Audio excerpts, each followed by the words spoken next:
My boyfriend's friends pretended to kidnap me for a proposal, but they made it too realistic and brought me to him traumatized. Posted by you/cautious_rabbit. I'm trembling and just created this alt account because my main account has a lot of details about me that would make it easy to trace back. A week ago, my 23F boyfriend, 26M, told me he had a camping trip planned with his friends for Friday, today. He said he would have no service and that he'd see me on Sunday. He messaged me at 5 a.m. this morning and told me they were hitting the road. Around 8 a.m., I went for a run, like I usually do on Fridays.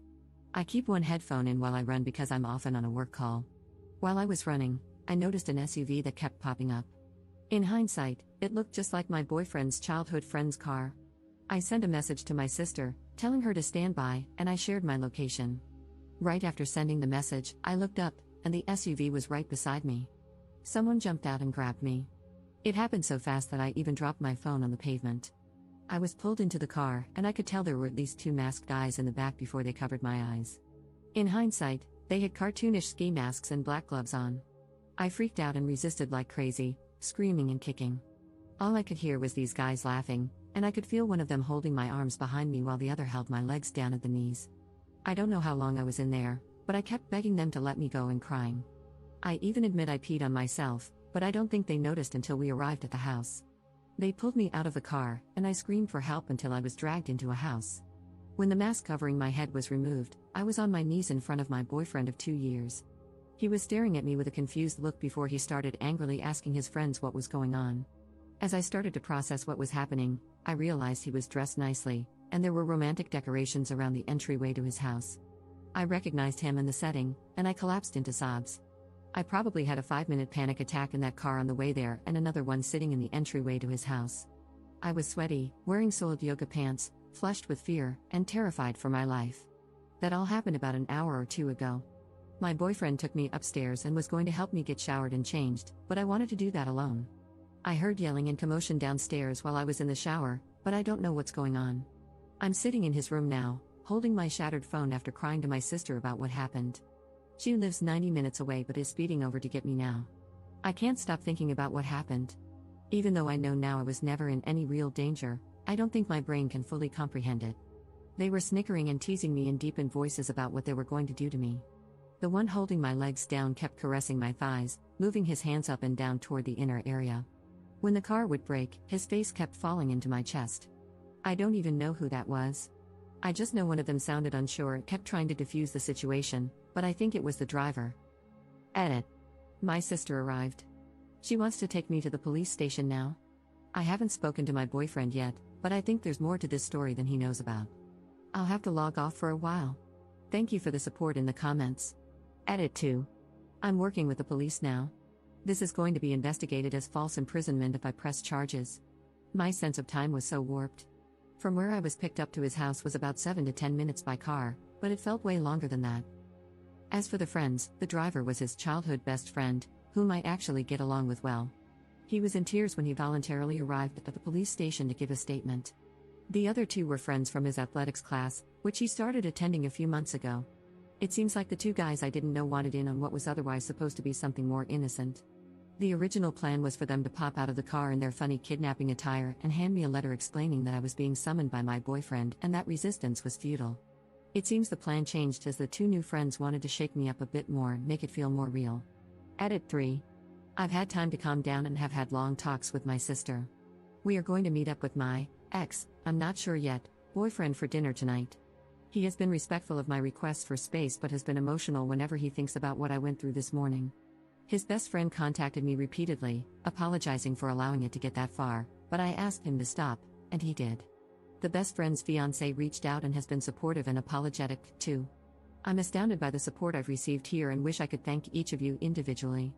I've never had anyone other than my sister and boyfriend care for my mental well-being like this.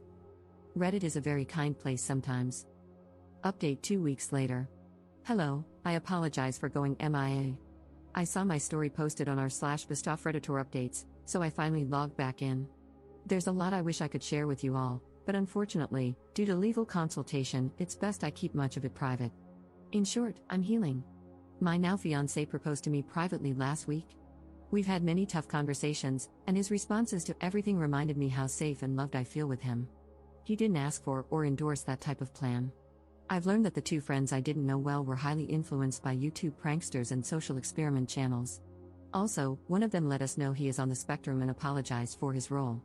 I think that's all I can share for now. I am only consulting at the moment and may not press charges.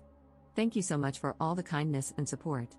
Opening my inbox today warmed my heart incredibly. Edit. There are a lot of people who disagree with me staying with my fiancé. I'm sorry I couldn't explain in detail how confident I am in him throughout this. Please read carefully before passing judgment, and I'm sorry I couldn't please everyone with my decisions. However, after further reflection, I think pressing charges is the best course of action. Maybe I'm a bit too tender-hearted, but I didn't want the former best friend to face consequences either. That said, it seems he has too. Second update 7 months later. Hello, concerned friends. I'm not sure if anyone still remembers me, but I wanted to give a final update as I close out this year. 2024 was crazy for me. I spent the entire year working on myself in therapy. I developed an obvious trauma response to being in public, especially when men would sneak up behind me or quickly exit cars near me. I also developed a fear that made life tough. I became very afraid of my fiancé's friends.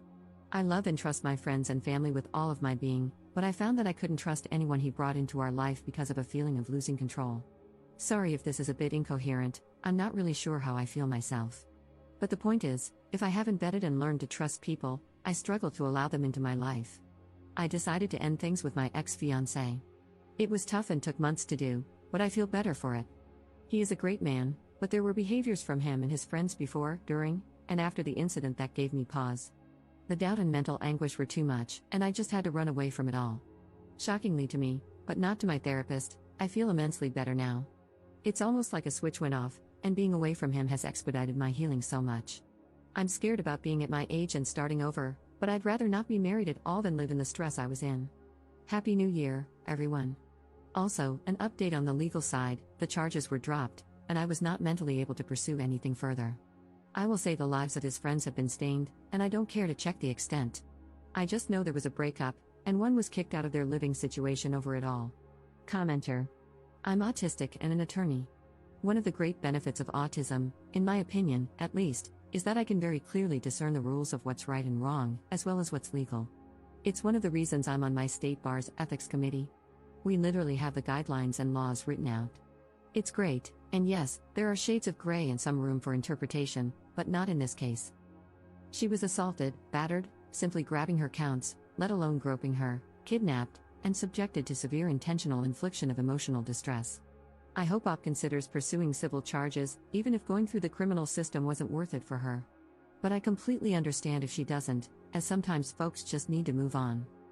Being autistic doesn't make someone a jerk or prone to committing felonies, and it grinds my gears when people use the spectrum as a defense for shitty behavior.